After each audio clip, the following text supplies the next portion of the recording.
They are ever divided over whether to summon her before the Privileges Committee. What had happened yesterday is most reprehensible.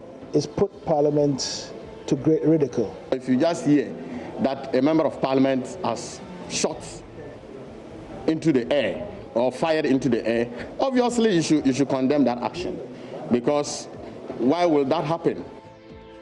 Minority in Parliament wants government to account for money spent on the COVID-19 relief program, insisting despite the free 3 months water and electricity bills announced, not all benefited. Proper accountability is critical, and we expect them to go into detail as to why Ghanaians have paid.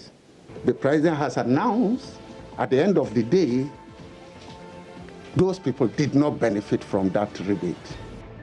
Also in this bulletin, Ghana's COVID-19 testing will now focus on symptomatic cases, contacts of confirmed cases, exposed health workers and students as testing centers struggle to clear a backlog of 23,000 samples. We are currently going to focus on symptomatic cases. That is those who come in who are sick, who suspected cases of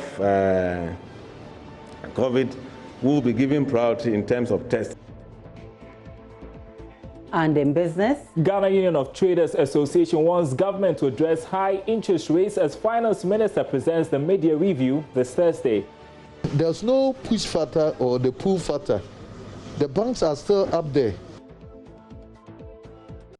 My name is IBRAHIM. We're live from our studios in Kokomlemle on your digital terrestrial TV, because we're free to air, and on your DSTV channel 421 and GoTV channel 144.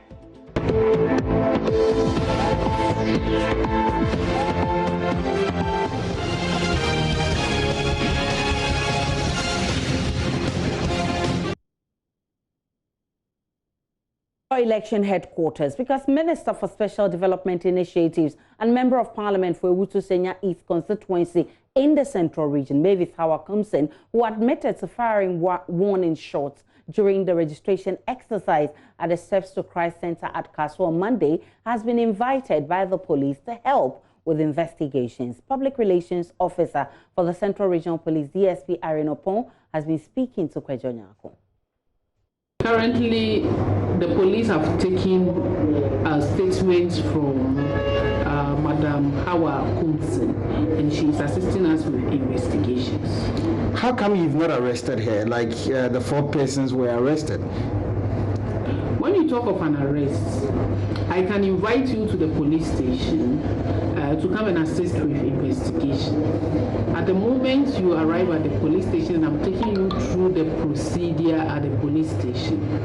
If you are a suspect, that we are taking caution statements from you, at that moment you are under arrest. Arrest necessarily doesn't mean that I should handcuff you from your wherever I find you before I bring you to the police station. But the moment you come to the police station and you are going through the procedure, and it will end with me granting you bail, at that moment you are under arrest. Again, we can also invite people to come and give us witness statements, and during interviewing or interrogation, when you get the facts and you think that that person cannot be treated as a witness but then a suspect, at that moment that person is also under arrest. So why were the 4 people not treated the same way Madam Hawa-Kumsin is being treated? Because the MP admitted firing, some gunshots yesterday. Why did we not arrest her yesterday in addition to the 4 people and then put before court? When the 4 people, when we went to the scene of crime, it was the 4 people who were met, and our intelligence also, our intelligence led to us identifying her that she's somebody who can also help with investigation. She's not the only person that we are taking the statement from. Currently, the Kanswa Divisional CID have a lot of persons at their disposal that they are taking statements from them to help with our investigation. So she's not the only person that we couldn't get statements from yesterday. There are other people that our investigations have led to, and we are taking statements from them as well. Finally, so does it mean that there were two gunshot incidents? Because if you look at the particulars of offense of the 4 people, it also includes they opening firearms without permission or without some permission. What we are investigating now with what we are investigating now from the media space and other sources, we have a confession statement from the Honorable Member of Parliament that she also discharged, she also fired some warning shots. We'll be speaking with the chairman of the Peace Council, Reverend Emmanuel Asante, shortly. But first, Richard Kwejo Nyako is our man following this issue. He joins us via Zoom with the very latest. Richard, has Madam Kumsin responded to the police invitation yet? Yes, Aisha. Madam Hawa Kumsin has responded and has given her statement. But at the moment, after giving her statement, she went to the house. The police have not effected any arrest, neither have they preferred any charges against Madam Hawa. Earlier, we had information the police went to her house. How true is this? Well, so in the morning, that was what happened. The police went to the house to get a statement from her in the house. But later they retreated and then decided to invite Madam Hawa Kumsin to the police station rather for her caution statement to be taken. And so that was what really happened. So in the afternoon, she went to the police station and gave her statements. But when we interacted with the police indicated that there were 2 incidents of gunshots because today, the 4 persons that were put before courts, one of the charges of these 4 persons included they opening arms in public when they were not to do so. And it's the same thing that happened to the Member of Parliament for the area because she openly admitted that she was the one that fired the warning shots yesterday.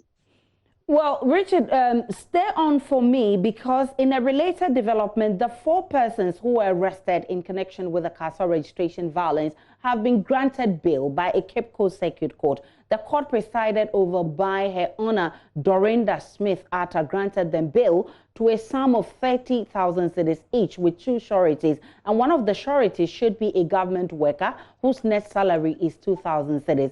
The accused were charged with conspiracy to commit crime, causing unlawful damage to the 3 motorbikes and discharge of firearms in a public place without authority. The accused pleaded not guilty to all 3 charges. Lawyer for the accused, Amponsa Dazi, then pleaded for bail for the accused. His plea for bail was granted by the court. DSP Irene Opon, Public Relations Officer for the Central Regional Police, has been sharing the facts of the case with us. The case has also been adjourned to the 18th of August 2020 for a case management conference, but the accused are to report to the Kaswa Police every Tuesday until the case is called. My colleague Richard Kwejo Nyako is still on. So, Richard, we also know the National Democratic Parliamentary candidate for Efutu was arrested by police in the Central Region. First, why was he arrested? Okay, so the complainant in this matter is the police commander for the Efutu constituency, and his name is Samuel Esiedu Okanta. He put before the courts that the NDC... We'll try and get Kwejo Nyako back on the line for more on this one. But joining me also via Zoom is Chairman of the Peace Council, Most Reverend Professor Emmanuel Asante. Most Reverend, I'm grateful that you joined us.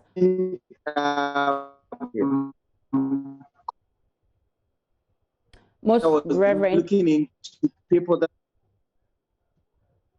Okay, we're still having feedback from Kwejo Nyako. We'll try and get him back on that issue. But Most Reverend, you're also on Joynews Prime, and if you can hear me, I'm grateful for your time. Let me quickly pick your reaction on the conduct of the Special Development Initiatives Minister on Monday at the Voter Registration Center. Well, good evening to your viewers, you and your viewers. As far as I'm concerned, I do not think that the minister acted circumspectly. You know, as somebody who is a minister, a parliamentarian, and a parliamentary candidate, she had no business going to a polling center with a gun and shooting a gun, creating fear in the act and creating a very, very violent atmosphere. For me, she didn't do the right thing. She was not expected. She shouldn't have done that. And for that matter, you know, I mean, she's an honorable person. And we expect our honorable people to act honorably. So for an honorable person like her, how Kumsin to have gone to a place where ordinary Ghanaians are registering, no matter what the provocation was, she's not justified to have done what she did. But the Ewutu Senya area is not the only area where we've recorded these violence. Elsewhere, including the Bono region, where one person is dead. This is just a voter registration and not elections. You must be worried. I am worried because I do not think that we should be doing the kinds of things that we're doing, especially at a time when the major political parties have, you know, dialogued and have appended their signature to a document saying that they will not entertain political hooliganism, what we call vigilantism in the political activities. And Parliament has passed a law, you know, outlawing such vigilante activities. It is very, very sad, and it is unfortunate that in spite of all these things, we are acting with impunity as if nothing has been done. Now, once you're worried, it means that you must do something about this. How does the Peace Council intend to push for an end to this and also ensure the likes of Minister Hawa Kumsin are made to face the full rigors of the law? So the Peace Council does not have prosecuting powers. All that we would say is that, you know, the President of the Republic who appointed her into that office has been embarrassed. And she should do the honorable thing, if I were her, to resign from her position. I would also think that the Parliament, the Privileges Committee, would want to meet and discuss this issue. She's also a member of a very prominent political party, the NPP. And I wish that the NPP would take note of this and take action in respect of what she has done to bring their name into disrepute. And what I'm saying about her, I'm saying about all the others. I mean, I hope that the police investigation in the Brahafo, especially concerning this young man who has been killed, they will come out and will bring perpetrators to book. And if it turns out that these are people, whoever is behind that action belongs to any of the parties, they must be dealt with by the parties. They must be dealt with by the laws of the land. I think people who are breaking such rules and perpetrating crime in all these areas must be brought to book. And therefore, we plead with the police to act with dispatch on this. They've done very well in arresting the people that they did, in acting in respect of the Honorable Minister. We'd like to see more of that in places. I know the Peace Council has also been monitoring and observing the ongoing exercise. What's your assessment so far? As we came up with a press release, so far so good. In general, the registration exercise has been peaceful. Things are going on well. The only thing that some of us observed when I went round had to do with the observance of the COVID-19 protocols in some places where people were not maintaining the social distancing that was expected of them. In some places, I even had to advise people to wear their face masks. But apart from that, things were generally going on well, and it was peaceful. I had the opportunity to speak to party representatives in some places, and they said there is nothing wrong, that everything is going on smoothly. But in some other places too, we have received reports of intimidation, of violence, of people hitting people. It all boils down to this. If you find that somebody has come to register and the person doesn't come from an area, challenge that person. And people have interpreted this challenge as challenge the person physically. Instead of going through the laws of the land, taking the form and challenging, people think that it is a physical handling of such people. Once they do these things, it creates all sorts of problems. In some other places too, people are known to have attacked people. Ijura, for instance, the MP Bauer was going around in the villages. I happen to come from that area, so I know the villages that he was going around. And some people attacked him. It is alleged that these people were supporters of the ANC, which if in fact it is orchestrated by him, then it's not a very good thing. This is condemnable. These are things that we should try to avoid. In some other places, and we have also received reports of NDC people also attacking NPP people, intimidating in some other places. If this is happening, just because of voters' registration, then, it doesn't bode well. It really doesn't augur well and must be stopped now. It must be.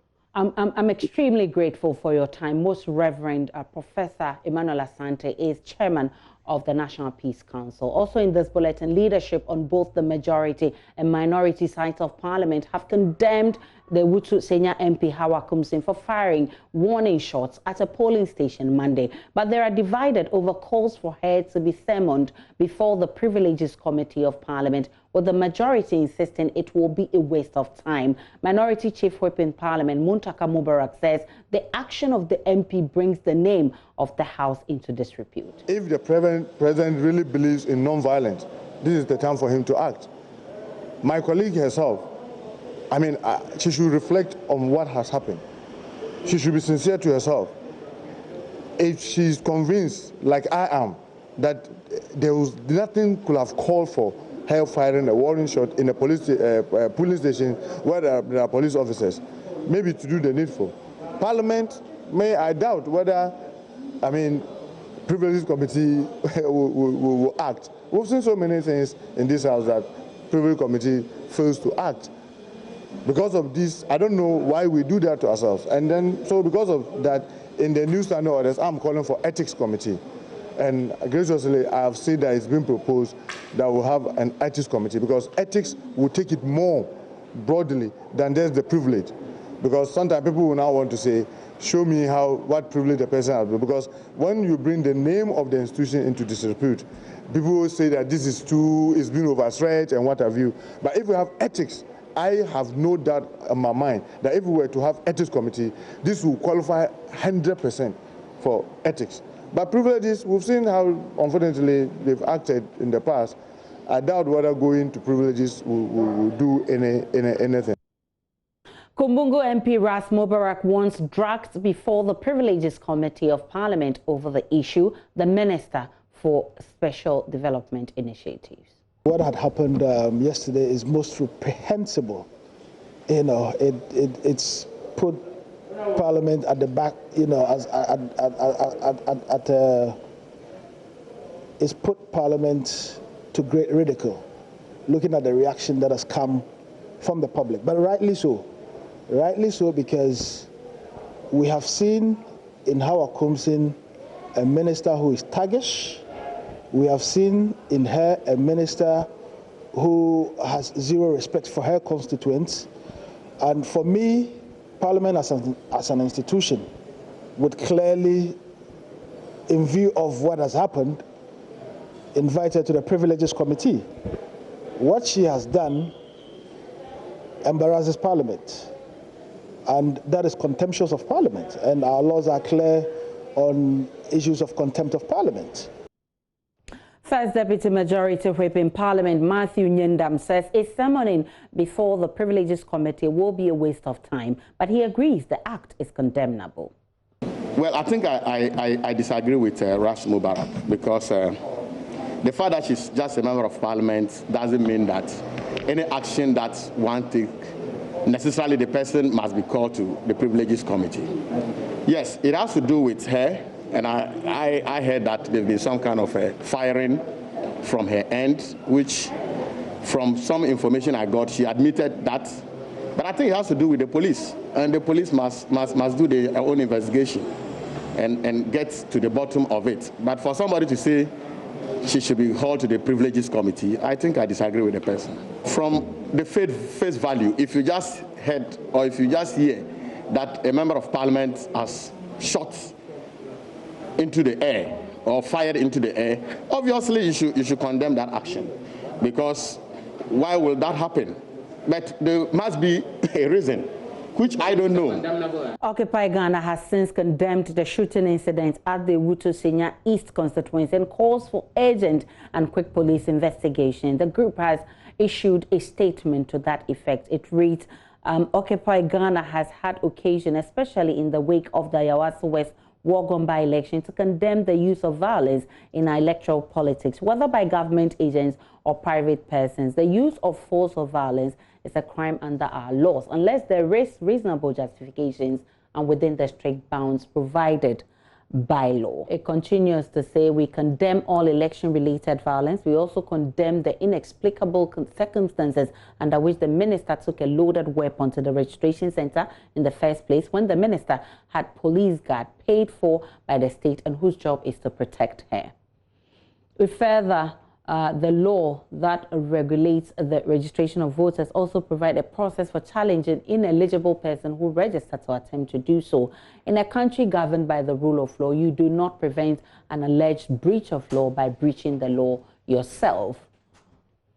What the minister did endangered the lives of not only the political actors but innocent people whose only interest in being at the registration center was ostensibly to exercise their constitutional right to be registered and to vote in the upcoming elections. We cannot have registration exercise and then an election where people would feel so threatened that they would either stay at home and not vote at all. We call on the police to quickly investigate the circumstances under which this incident occurred. If it's found that the minister breached the law, she should be prosecuted to the fullest extent possible under the law in the service of God and country. And that's the statement by Occupy Ghana.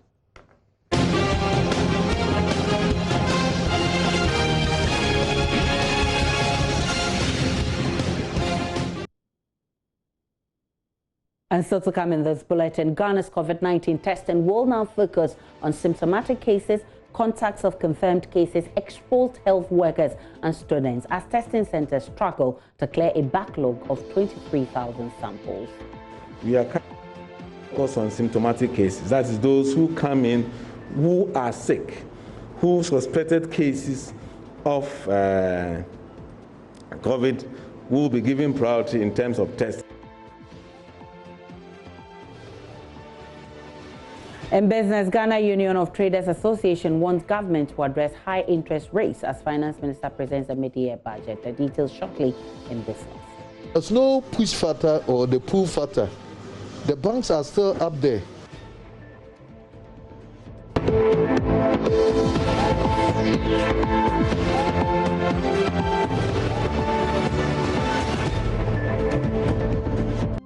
Hi, good evening. Welcome to Business. My name is Darryl Kwao. We are going to be heavy on the mid-year budget review, and the Ghana Union of Traders Association, GUTA, is asking government to address high interest rates in the mid-year budget review on Thursday. According to the president of GUTA, banks are still charging high rates, although the policy rate has been reduced. Joseph Obeng says a review is crucial if the trading community should survive the COVID-19 pandemic. Government have shown very good intentions by bringing down the benchmark rates, bringing down the reference or the base rate and all that. But then there's no push factor or the pull factor. The banks are still up there. The room is too big. and nothing, there's no pull factor. There should be a compelling mechanism devised by government to bring this interest rates down closer to the benchmark rates. And this is why we are suggesting that government should form something like parallel banks. It is not for any reason that our forefathers created banks like Agric Development Bank, National Investment Bank, and Bank for Housing and Construction. They were all pinpointed to for some strategic reason to help certain industry. So if we are challenged with credit and all that, we should use some of these funds to create something like an alternative source of capital acquisition where we can go and source at an affordable rate. While the minority in Parliament is asking the Finance Minister, Ken Ofori-Atta, to use Thursday's media budget review statement to account for monies approved by Parliament for COVID-19 reliefs that Ghanaians should have benefited from. Addressing the media in Parliament House, ranking member on the Energy Committee, Adams Mutawakilu, claimed COVID-19 related benefits, including electricity freebies, did not reach final consumers, despite Parliament approving monies for them. He says the Finance Minister has a responsibility to ensure the said sums are accounted for, and the media budget review provides a good opportunity. It's evident that most people even did not benefit from it. I have looked at the receipts, some of them. They are here. They have never benefited. So proper accountability is critical. And we expect them to go into detail as to why Ghanaians have paid. The president has announced at the end of the day, those people did not benefit from that rebate. It's very important that they let us know.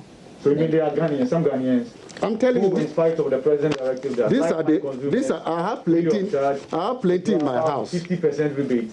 So many people did not enjoy. I have plenty in my house. People who have come forward with this receipt. I never expected you would ask me about that. But you realize when I just picked it from here. These are people who have personally come to tell me that they have paid over the period, but they haven't benefited anything from it. The finance minister should be telling us, one, what coverage have they been able to do? We have ECG is about 3.9 million customers. Those on Lifeline is about 1 million. The rest are all expected to benefit. So far, have they been able to cover everybody? And I'm just telling him that no. If they are not able to cover everybody, what measures are they supposed to put in place to ensure that those people truly benefit from the president's announcement? But Chairman of Parliament's Finance Committee, Dr. Mark Esibiebwa, disagrees. He says accountability is the work of the Auditor General and not the Finance Minister. There are costs that we have to know first. And for example, the registration exercise, the election to be held in December. What are the election costs? We want to know all of these. So there are hard numbers that he has to throw out. He came for 1.2 billion for the coronavirus alleviation program, you'll recall, where health workers got some benefits. And then frontline workers were to get some bonuses. Then we were asked not to pay our water bills for 3 months. And then 600 million went to MBSSI for small, micro, medium enterprises support. Where are we? So there are hard, want an update on that? There are hard numbers that we borrowed 1 billion from the IMF. We've got 100 million from the World Bank. The Bank of Ghana has made 5.5 billion of 10 billion available to the government. These are issues that the minister would address. I hope so. What you said just points to the challenge that is facing us. We're borrowing, Bank of Ghana 10 billion, 5 billion has come already. IMF, when he came, he also took some money from the stabilization fund. The question of this is a crisis, isn't it? An economic crisis. It is. It is. That's why I said some time ago, if even today it was announced that coronavirus does not, all of it is gone. There's no disease, coronavirus disease in Ghana. There will be an economic crisis. So there's the health crisis and then the economic crisis. And the full interview with the Chairman of Parliament's Finance Committee, Dr. Mark Esibe-Yeboah, will air on PM Express at 9 p.m. Don't miss it. That's it for the business segment. Sports is up next.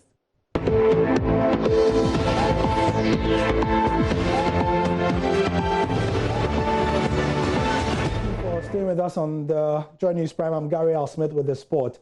In 5 hours, it's showtime for Isaac Dugbe, who will, for the first time since May last year, mount the ring for what would be a defining moment as he seeks to get his boxing career back on track. The Ghanaian lost back-to-back against Emmanuel Navarrete in the WBO Super Bantamweight division and decided to move up in weight and will be making his debut later tonight. Nathaniel Atto looks forward to the fight against Avalos with the key pointers. Nice analysis from Nathaniel, but our team has been given a lot of that on the internet today. Head over to our Instagram page where you see one of our boxing experts on the team, Hans Mensah Andor, who says that the challenge for Isaac Dugbe is not merely to win, he must impress. And he says that the Navarrete defeat puts him somewhere a little above the level of Chris Avalos. And Dugbe must prove that he's way above average and must prove that he belongs among the elite in the division. He also says, so you can get more analysis on myjoyonline.com. Still on boxing though, Emmanuel the Game Boy Tego says there's nothing wrong with two of the best boxers from Ghana fighting each other. There's been talk that people, have been ambling for a fight between himself and former IBF lightweight champion Richard Comey. Some people within the boxing community have made calls for promoters to organize local fights between two top boxers in the country. They say fighting against the best would prepare them for the bigger stage and it will be hugely patronized, leading to a market viability for these boxers. Examples have been cited, such as one involving former IBF lightweight champion Richard Comey and former IBO belt holder Emmanuel the Game Boy Tego. Earlier this year, in an interview with Joy Sports, Comey rejected such calls. For how much money? Because in boxing, nobody gives you what do you call it? This thing when you retired, no one gets you anything. So you got to make as money as you can. Because when you finish your boxing, then that's it. You're on your own. So you can't just fight for the sake of people and earn small amount of money. And then when things doesn't go the way you expected or you believe it will, and then you come like how many boxers as Ghana has got when they were growing up, the talent, good talent, Malik Jabbe and all of, but they find each other. Where have they gone to? And yet they're chameleon, all these guys, but they fight before when they were, where are they now? And these guys are supposed to be world champions. They're supposed to be carrying the flag of Ghana to the higher level, but where are they now? Emmanuel Tego disagrees with his claims, calling on Richard to admit he is afraid to fight him because it is not out of place for boxers from same country to fight each other. One thing Ghana for one say many Rich Comey no your time for and I Rich Comey and time me so me time Rich Comey. Now one thing our boxing mu say obi can say where Ghana only no kokwan etere bi amenti ase enye Ghana for nkwan na ye ne ye onku Ghana ni ku title Ghana ni ku title Ghana for ubetumi no nwian ku because boxing no aye kono Rich Comey na wonye ska ana wonya bibi wo boxing wana wo fa title wodi ko ni fie na Ghana ye ina aye say ya fa title am my Ghana me so sa me nye ska wo boxing wa me di ko mi fie. Until there is no way I can say many Rich Comey and Kuana me see me bono and I'm no be kun we can say all time where Ghana news we Ghana ni dey nti na one person be kun outside me we do omo woni omo kunu na omo free Ghana any US for nkwan. Emmanuel Tego was the mandatory challenger for the WBO final eliminator against Ryan Garcia, but the American chose an interim world title fight against Luke Campbell.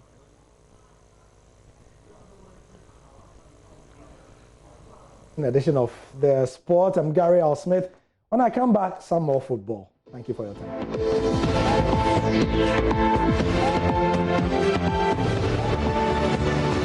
Time now for showbiz. Becky is here with the very latest. Hello. Hello to you, Aisha. How you doing? Salam alaikum, Aisha, let me tell you about, I don't know whether you've listened to Stoneboy's new freestyle, Putu.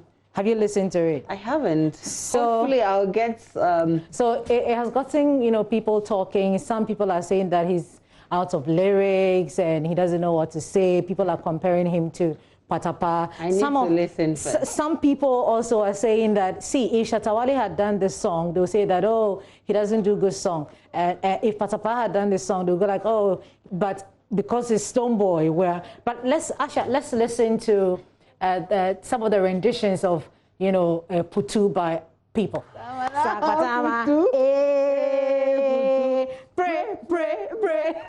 Pray, ego. But Stoneboy, so I actually sent Stoneboy a message. I asked him, so what language is that? It's like you're speaking in tongues. And I was singing for Patapa. Oh, but you know, Stoneboy. But the message actually, Aisha, is that when you pray, you get answers. So keep, you know, praying. Okay, so did he tell you what dialect he was speaking? No, Stoneboy didn't reply my message. He's too busy promoting the song. But so that's I really would want you to feel that he himself enjoyed the music. He was enjoying the song. There's nothing like that. There's no feeling like that. Like the way we're enjoying our and enjoy. Yeah, I mean, I like the pray. Give it to me. Okay. Oh, I like it when you dance, so Aisha. You haven't noticed. But let's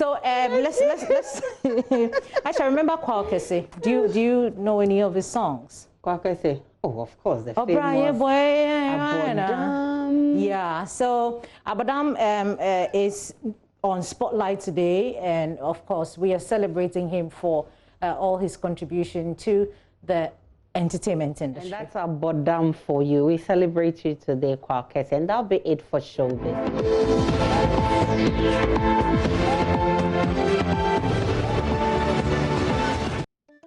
Let's now talk about coronavirus. 25 students of the Mali school are currently in isolation after testing positive for coronavirus.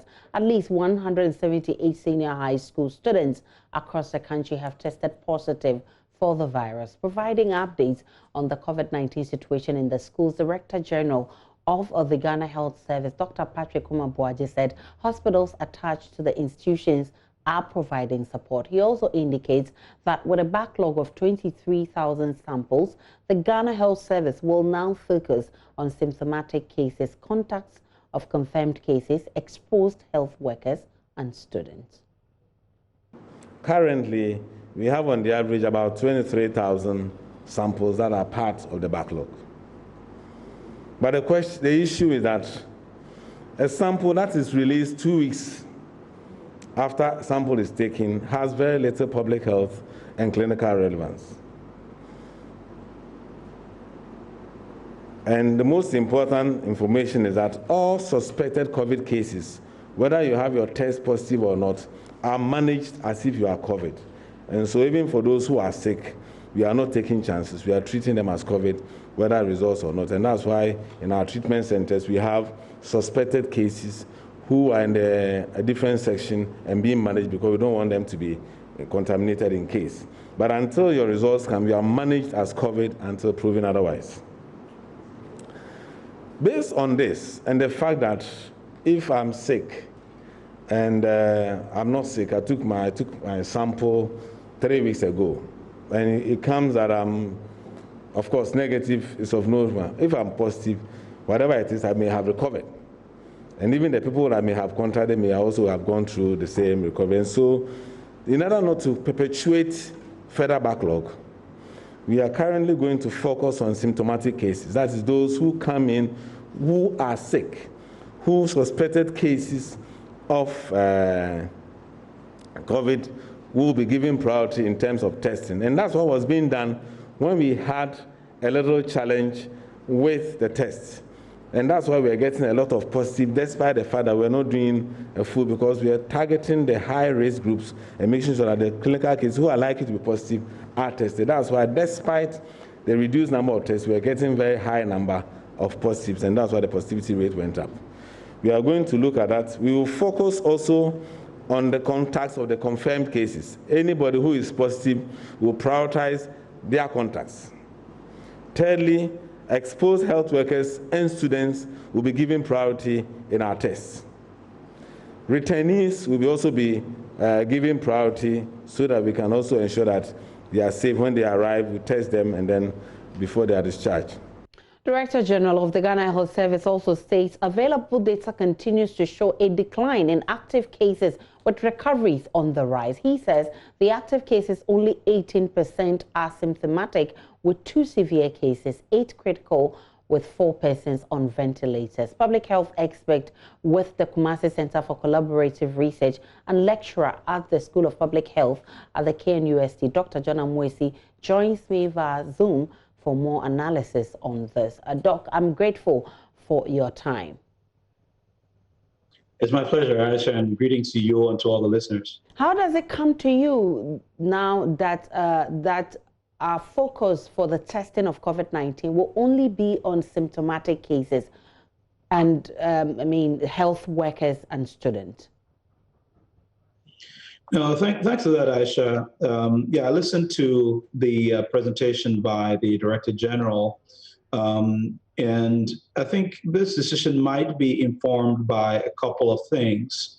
When you're in a country like ours that has relatively limited resources and also a rising number of cases, the question would be, how do you adequately use the little that you have? The essence of testing is so that you can treat appropriately and also so that you can provide information which would help someone who is positive to stay clear or to steer clear from the rest of the population, so they reduce the probability of putting others at risk or infecting other people. With regard to focusing on those who are symptomatic, the question would be, what do we mean by somebody who's symptomatic? Is somebody symptomatic when they have a headache only, or when they have a fever and a headache, or when they have a tummy ache, as we know people are presenting with even just tummy aches and have a test and it's COVID. There are several other people who have been caught in the net of being positive simply because maybe someone at the workplace was tested positive, and so when they did a general sweep, they were found to be positive even though they were otherwise asymptomatic. Or they may have had symptoms but may have missed it today. May have missed it today and later were found to be positive. For example, I had a headache 2 days ago, and I took some paracetamol and I was just fine. If it should turn out to be COVID sometime later, then it doesn't mean that I was symptomatic and now I'm no longer symptomatic. So the question of symptomaticity, I'm just trying to point out that it's not very straightforward. So when the directive is that we'll focus on those who are symptomatic, is it those who say they are not feeling well, or it is those who present to the hospital saying that they are not well? Is there a specific criteria? And for those of us who work in research, we normally like to have very clear what we call inclusion criteria. So I'd love to hear from the Ghana Health Service, and I'm pretty sure they'll be coming up with this soon, what the criteria for somebody who's symptomatic is.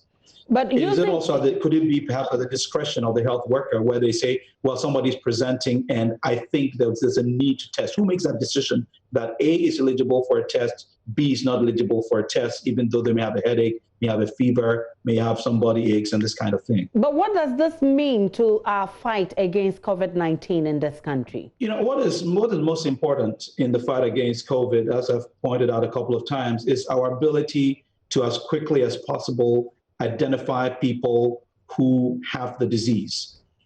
What you're trying to do is to reduce the spread. And to reduce the spread, the one thing is identifying those who are positive and preventing them from passing it on to others, or reducing the probability of them passing it on. And so key to this is the testing. Without the testing, or without the screening and testing, you cannot achieve this. So while the tests are now going to be targeted at those who are symptomatic, it will have to be coupled with an increase in the levels or the amount of testing for those who we claim are symptomatic. And again, I've not seen the inclusion criteria for symptomaticity or what we call symptomatic and worthy of a test, because I don't think if someone just goes to the hospital and say, hey, I had a headache in the night and I hear headache could be a symptom of COVID, so can I have a test? I don't think the health workers are going to say, yes, you qualify as symptomatic or suspected case, so here, have a test. I don't think we want to be encouraging Ghanaians, everybody has a headache or a slight headache or body pain just to go to hospital and get a COVID test. I don't think that's going to happen. So the key for me would be to clearly define what we mean by somebody who's symptomatic and eligible for a test. But generally, once we stop testing, aggressive testing, definitely is going to affect our fight. Let me put it this way. The testing is your eyes on the ground, right? Now, there is what you see and what you don't see. What ultimately you will see is the impact of the disease. And I've always maintained over the past couple of months that you can be testing good, testing bad, or doing whatever. Ultimately, the deaths will show through, or your hospitalizations will always show through. Whether you're testing or not, your death and your hospitalizations will show through. The key is if you do more testing, hopefully you can catch people early and reduce the risk of progression to severe disease, therefore reduce your risk of hospitalization and risk of death. Now, the idea is those who are showing signs and symptoms are those who are more likely to go to the hospital to be hospitalized. So it makes good sense to say, well, if you are symptomatic or showing some signs and symptoms, please show up as quickly as you can to the hospital so we can test you, because it means you are at risk of progressing to severe disease and therefore death, and we need to catch you early. Because we have over 70% of those who get the virus who will be showing absolutely nothing at all. But I return to my question, which is, what is our definition of symptomaticity? Who meets the cut to have a test? I think this is the question we should be posing. If we get this clear, I think that we would be on the right track. So I think the Ghana Health Service has taken the right decisions, but we would need more clarity on what qualifies as symptomatic and deserving of a test. If we can do this, I think we would be in a good place. Again, Doc, the issue of when asymptomatic cases recover is becoming a concern for many, seeing that some people are discharged after 10 days but take ill shortly after that. Should we be reviewing that policy? It's a bit of a difficult one, and I may need just a little bit of time to expand on this. The WHO came up with this recommendation regarding discharge from isolation centers, which focused on a 10 plus 4 days of being asymptomatic, being worthy of discharge from the hospital.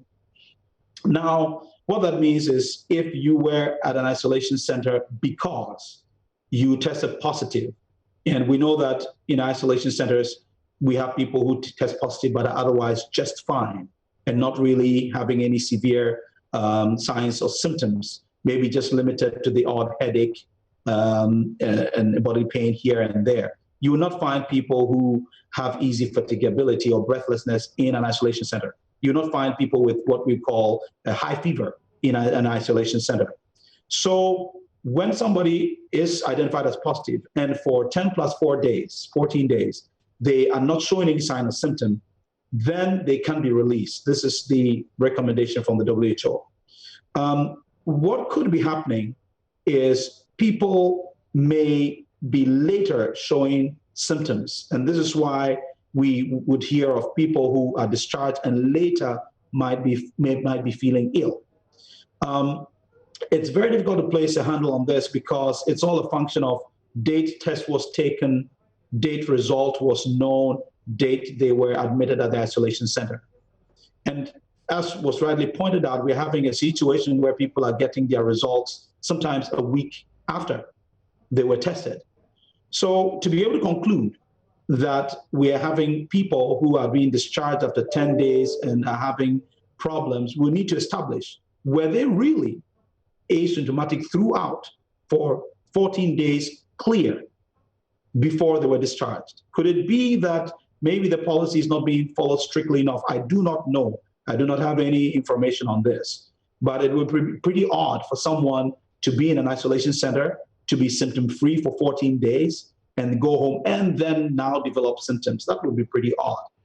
Doc, before I let you go, our active cases has reduced drastically to 3,505. That's good news, but how do we sustain the gains made? Because definitely still people are not adhering to the protocols.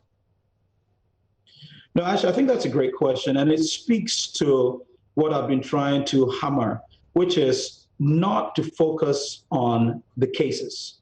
Where I think we should be focusing is two things: the hospitalization rate, how full our ICUs or hospitals getting, and most importantly, the death rate. How many people are dying out of those who are hospitalized or out of those who are put on ventilators?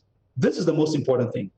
The active cases you have, I can tell you without a shadow of a doubt that there'll be more than 10 times that actual number out there. And we just do not know. The evidence from all over the world suggests that whatever number that you're able to determine, you most likely have more than 10 times that number. So we shouldn't be excited about having such a low number of active cases. Neither should we be disappointed if there were many more active cases. The focus should be on our beds getting full, our healthcare workers, are they being overstretched, and the deaths, are they getting out of hand? And that's what I really encourage the media to focus on, because that's the most important thing right now. As for the active cases, there will be more in the next coming weeks. This is only guaranteed. But what is going to be the hospitalization rate and the death rate that we project? I think that's the most important thing right now. Dr. Amoesi, I'm grateful that you joined us. I really appreciate your time. Dr. Amoesi is a public health scientist with the KCCR and also a lecturer at KNUST. But management of Komfo Teaching Hospital has patted itself on the back for its COVID-19 case management, despite recording 81 related deaths, including its staff. The figure represents more than half of the 135 national deaths from the virus. Chief Executive Dr. Ohenebo Usudanso says the hospital's handling of the pandemic is one of the best in the country. He indicates the facility, which handles critically in Ashanti and 5 other regions, has recorded 81 coronavirus-related deaths, more than half of 135 deaths recorded nationwide. My colleague Ohim Interior of our health desk has more in the following report. Komfo Hospital handles critically ill COVID-19 patients in Ashanti and 5 other regions. It's a referral center for Ahafo, Bono and Bono East, Eastern, Northern and Western North regions. The hospital has so far admitted 827 COVID-19 cases from across these areas, together with Ashanti.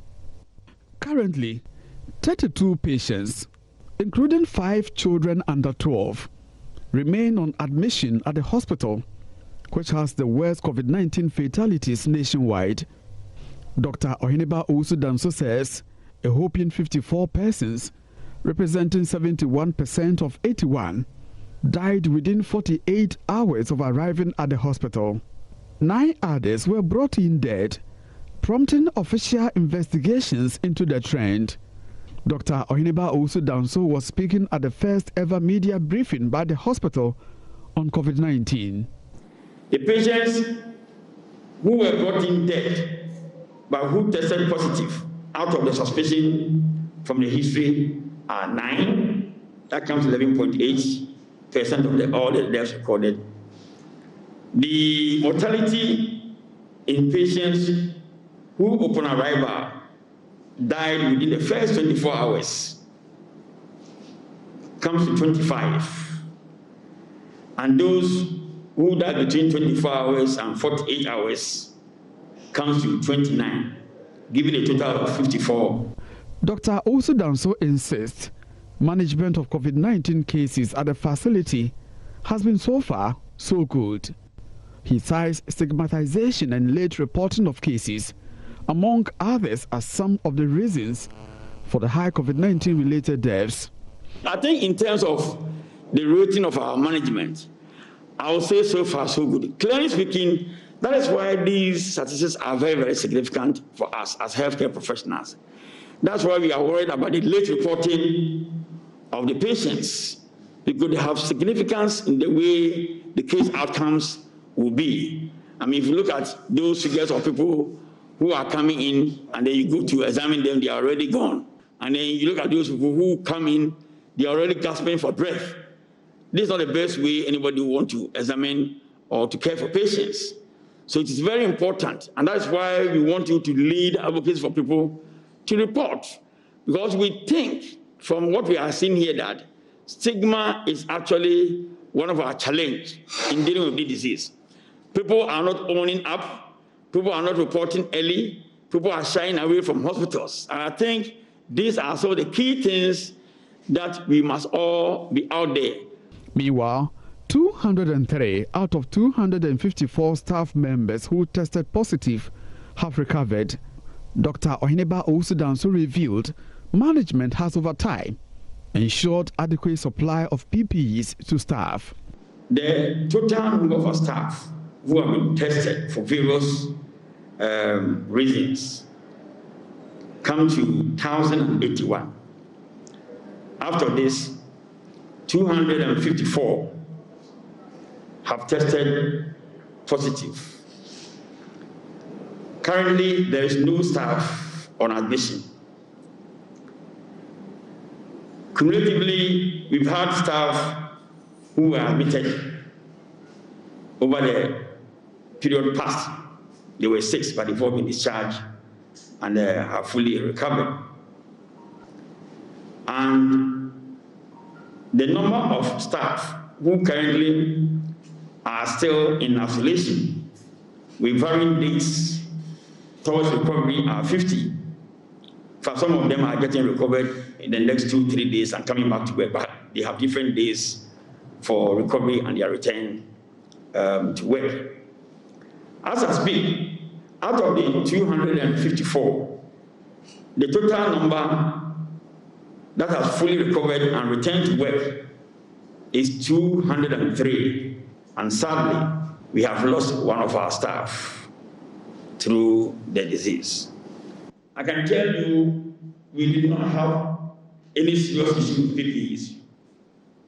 We have every item in stock. Come to talk about face masks in thousands. Come to talk about coveralls in some few thousands. Examination gloves, also in thousands. From Kumasi, for Joynews, Oiminteria reporting.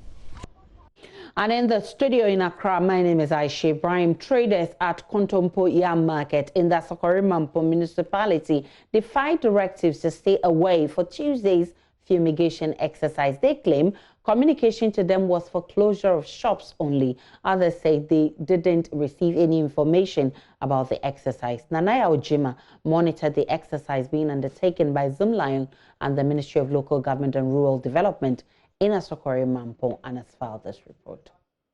So KONTOMPO Market is the final place to be disinfected here in the Sokorimampo municipality. When the team got here, there were a number of traders here still trading their yam and other wares. Felicia Inti is a market leader. She says, "We didn't get the information. My sister said she got wind of it last night. We were not expecting the team, but we still have to allow them to work. We are grateful for this exercise." Municipal Chief Executive Ali Juseidu explains market leaders had received prior notice of the exercise. They dispatched a group of a team that deals with all the markets. They got their leadership and got them informed. you can also bear with me that it's not only the yam market that we have within this municipality. All the markets that we have been from morning up till now, none of the traders were there. Most of the traders here breached nose mask wearing protocol. Alhaji Seidu says various exercises have been undertaken to encourage the wearing of masks. What I would say is that our law enforcement agencies have to be in motion to make sure that we enforce the use of it. Because what happens is that we are lawmakers. When we make the law, it is our expectation that, and it is, in the hegemony of the law enforcement agencies to make sure that people comply. If you don't comply, there are punitive measures for whatever action you take. As you can see behind me, a truck here unloading tubers of yam. According to the Zoom Lion group, after 2 hours, traders can come back and trade. So it's been over 2 hours, and these traders are back to work. From Kumasi, for Joynews, Nana Jima reporting.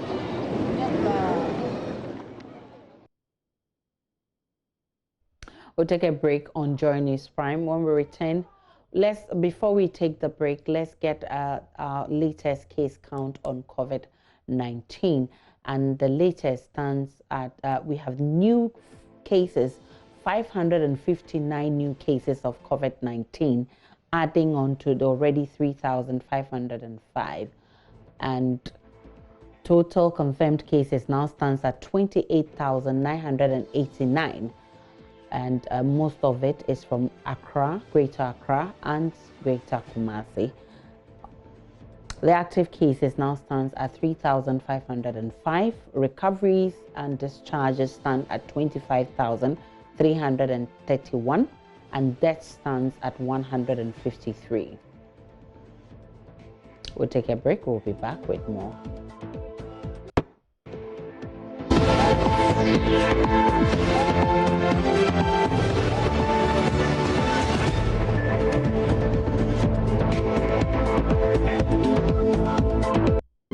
Welcome back, everyone. We've got some more business news for you on Joynews Prime. The management of EcoBank has refuted reports that the Supreme Court has ordered the closure of its head office building over a 4 million Ghana cedi judgment debt. A statement from the management of the bank reads, the bank's attention has been drawn to a news item on some media platforms that the Supreme Court has ordered the closure of the bank's head office due to the latter's inability to settle a 4 million Ghana cedi judgment debt. EcoBank unequivocally refutes the story as reported and states clearly for the records that no such execution has been levied on the bank. EcoBank is open for business and assures all stakeholders and the general public that the bank is fully compliant with all legal and regulatory directives. Is signed by the management of the bank. Now, former Finance Minister Seth Terkper says Ghana's debt stock is nearing 70% sustainability threshold, following what he describes as excessive borrowing by the current government ahead of the media review and supplementary budget presentation on Thursday. Mr. Terkper is asking the Finance Minister, Ken Ofori-Atta, to come clean on Ghana's debt figures. He spoke to Sandra Esinam Afenu.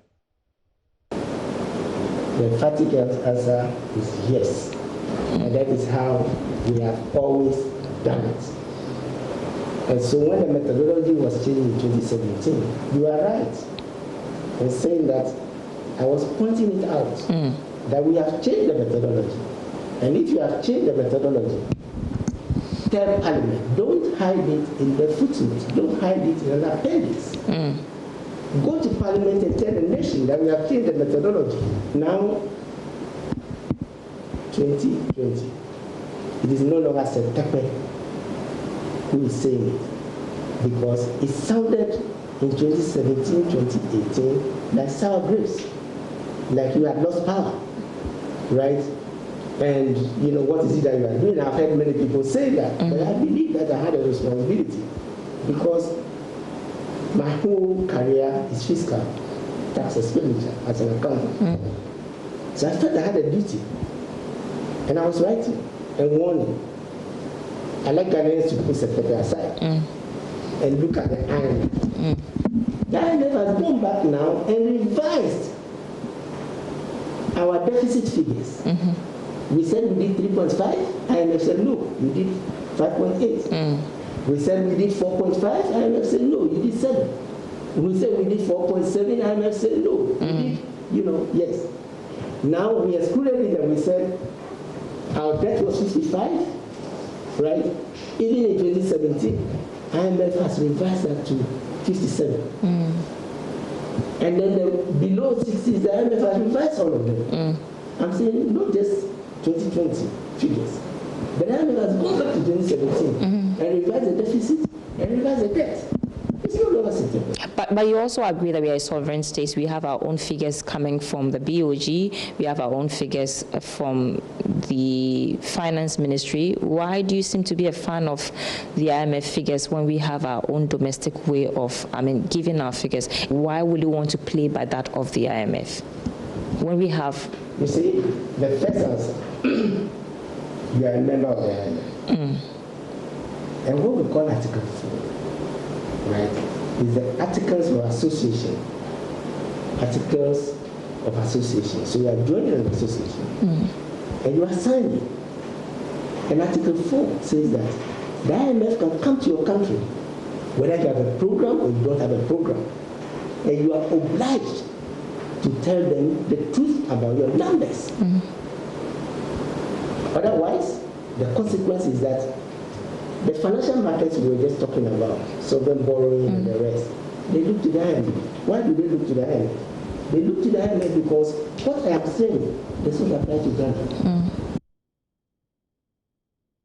Well, let's turn away from the media review and our debt numbers to some other stories. The National Information Technology Agency, NITA, says it is making sure all metropolitan, municipal and district assemblies in the country are properly connected to the internet to ensure a smooth flow of services over a fiber cable. Speaking at a virtual forum under the theme Internet and E-Government Solutions during a pandemic, the acting director of NITA, Richard Ofosu, said the country must get its internet infrastructure right.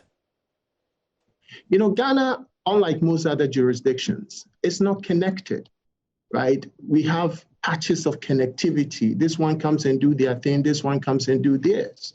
If you take other jurisdictions, the government possibly lead this infrastructure development.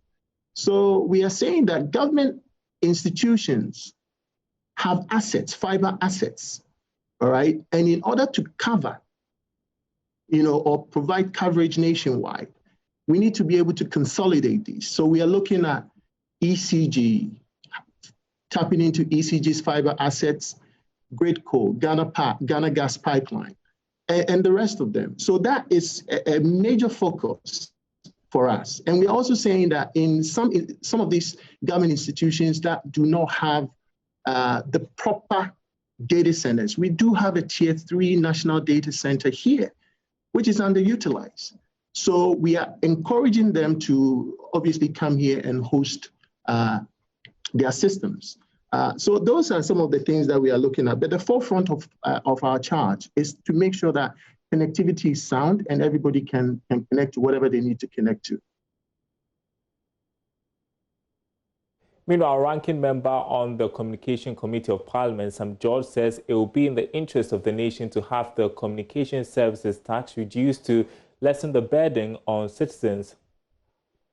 Themselves have to have a lot more meetings virtually. This IGF meeting would have been in person, but we're all having to spend buy data to do this virtually. And so I want to see a government deal with the MNOs on the reduction of the pricing regime for data in the country. And one of the first things that government could actually do as a sign of good faith for the MNOs to follow suit will be to either immediately scrap or at least in the interim for the rest of the six months of the year, suspend the CST, the Communication Service Tax, which imposes a 9% tax on all communications, especially, and it could be restricted to data, not voice. The CST 9% suspension could be on data, not voice. And that would help us with internet services. The next thing I want to see is also a government deal through NITA, the announcement of a government deal through NITA for the acquisition of additional bandwidth for the country at a cheaper rate. Now, if government were to do an auction for international bandwidth, an international auction, and say that we want to buy bandwidth and speak to all the various carriers, Main One and the Glow Marines and all of those people, Google, and say, look, we want a better deal that is going to make government buy bandwidth, huge capacity of bandwidth at lower prices, and then redistribute this. And here's a look at how we are ending trading on the commodity market.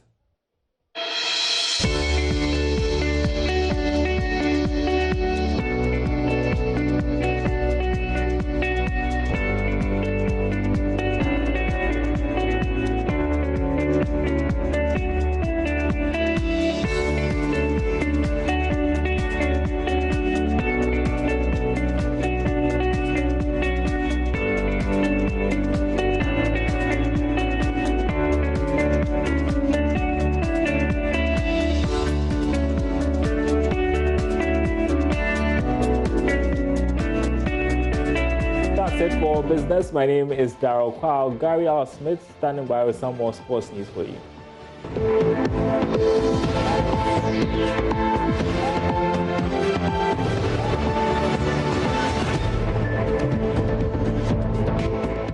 Hello, Gary R. Smith here with the second part of the sport. Thank you for your time. Let's do some football, where the Ghana Football Association's Secretary General Prosper Harrison-Addo has defended the decision of the football governing body to allocate part of the FIFA COVID-19 relief fund to national teams. Now, the GFA announced a plan to give each Premier League club $15,000 from a CAF and FIFA package meant to alleviate the financial distress caused by the pandemic.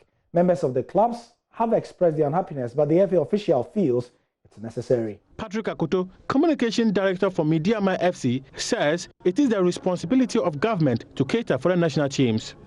Every jurisdiction, and I've made that point, has different scenarios. Okay. So, for instance, in Nigeria, where the NFF pays for the salaries of coaches, it stands to reason that the Nigerian Football Association can decide to use some part of the funds for national teams. But that is the same situation we have in Ghana. So you need to balance the scale. When we say we are mitigating, what are we mitigating? How are we mitigating the Black Stars, for instance, who are taking $17,000? There's $60,000 for the national women's team. This is earth-shattering. You go to another $40,000. Look. So let me explain it quickly. These are humongous figures which has been captured. All for the national team. The big words will not make the figures any bigger. No, but the point is that you need to explain further. Give us better particulars. The explanation you've given will not suffice. I'm sorry, it will not suffice. Okay. But Secretary General of the GFA, Prosper Harrison-Addo, disagreed with the claims, insisting that camping and preparation of national teams for unofficial matches is catered for by the FA. Camping. So let me, this same year we are talking about. You remember the Black Queens camp at Pram Pram? Sure. And then they went to Turkey. Everything about the camping in Pram Pram, and they're going to Turkey for that friendly tournament, had nothing to do with government. It's not competitive match. It's not a FIFA qualifier or CAF qualifier for World Cup or anything. We were trying to prepare them so that when the qualifiers come, they will be in readiness to play. The same for the under-20 women's team. They were in Pram Pram for a number of weeks, preparing them, and then they went to Morocco to play the Moroccan team, all from the FA side. So when they come to those matches and friendly matches, we take care of it. So if allocations are made, and we've explained it in the document, that those monies there are for the camping of the national teams and overhead costs Where in that document have I said that 17,000 cannot pay the national team coach? The GFA will hold a meeting with clubs on Wednesday to explain the details of the disbursement. And still on the same topic, the Dreams FC Chief Executive Officer, who you could hear on their side of that interview, Aminu Shadow, has no reservations about the monies allocated to all the members of the association. He says, though, that the money is not enough. Clubs have disagreed with the GFA for allocating funds they claim is meant for members of federations impacted by the COVID-19 pandemic. Chief Executive Officer of Dreams FC, Aminu Shadow, said he has no reservations about the distribution. I don't have issues at all with people who've raised questions about how some monies have been allocated and to which other blocks that have been allocated where they feel they don't deserve. It's for them to raise those issues and defend them. But for me personally, honestly, I've looked at the allocation sheet, and if we are going to go by the FIFA directive that this money should go to the benefit of a wider football fraternity, I think the FA has done its bit in trying to ensure that at least this money, these limited resources, reach as many stakeholders as possible. He, however, stated that the money is not enough. What I've heard so far is that the money is not enough. The money is just not enough. But then, even at the Premier level, we would have wished to have more money. And I'm sure the FA and other member associations would have wished it's not just 1.8 million in total coming in, but perhaps 5 million or 6 million. Okay. So that when there's more money to the association, automatically the allocations to members will also be topped up a bit.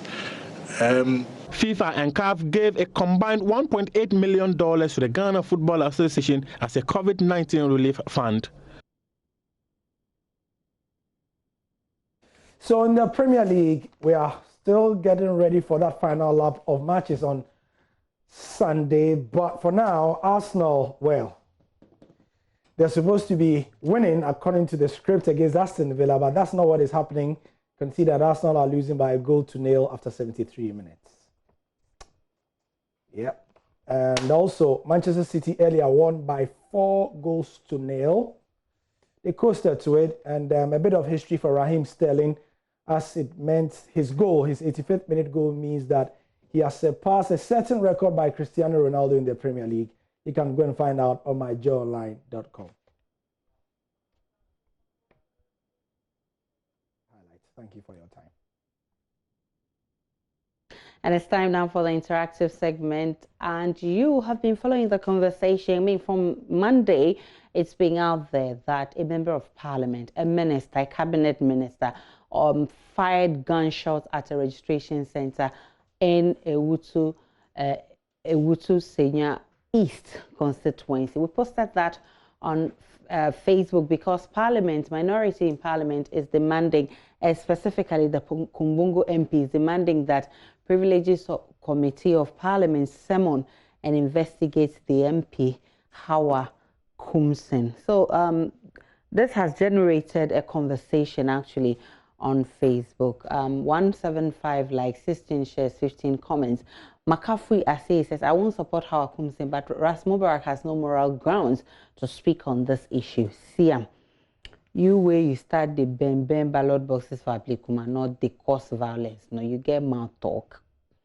Emmanuel Tate Jr. says, I'm calling on all right-thinking Ghanaians who are as appalled by the wanton acts of political thuggery as I am to boycott all political activities. You can die at any time. Don't register. Don't vote. No, I mean, this is not actually right. People must register. That's very important. The proof, just look at her name, La Kumsin. Maybe it means killer. Oh, come on. And Osei says, see who is talking after losing your primaries. Nadol Danan says, noisemaker, when you couldn't even win mere parliamentary elections after riding bicycle from your house to parliament, you are here ranting. And Angel Michael says, same people would have say, why didn't you protect yourself with gun? Now you protected yourself to the same boy. What at all is our problem in this country? Kofi Amening says, good idea, MP. Osman says, Mr. Bicycle. And Danso says, Rambo Part 4. What about you? And those are some of your comments. Don't also forget that the Ghana Health Service today is talking about revising its strategy. Now they're only going to be focusing their testing on symptomatic people. So, and the question is, who qualifies as symptomatic? Whose discretion it is to determine who is a symptomatic patient? So all of that is on our page on Facebook. You can go read the messages. But MP for Asin Central, Kennedy Japan, also says he tested positive for COVID-19 after his 60th birthday celebration on Tuesday, June 16, and he's narrating his near-death experience to Adom News' Alfred Amu. The MP said he lost weight drastically and had to self-isolate for weeks. Check out the comments. 1.5K likes, 198 comments, 101 shares. And Stevenson Mami Abana says it was obvious Honorable was going to contract the virus during his birthday celebration because of the numerous people who thronged at his office and home to wish him well on his special day. However, we thank God for his life. Trimana Nansan says, if both MPP and DC had more of Honorable Kennedy Japan, like Ghana would be a better place to live. At least see well wishes pouring out on him. Your good deeds follow you. And that's how we wrap up the bulletin tonight. My name is AISHA IBRAHIM. Many thanks for watching. Up next is PM Express with Evans Mensah. I've been talking the budget, upcoming mid-year review, and also talking economy. And we've been speaking with the chairman of the Finance Committee. You don't want to miss this interview. Enjoy the rest of our programs.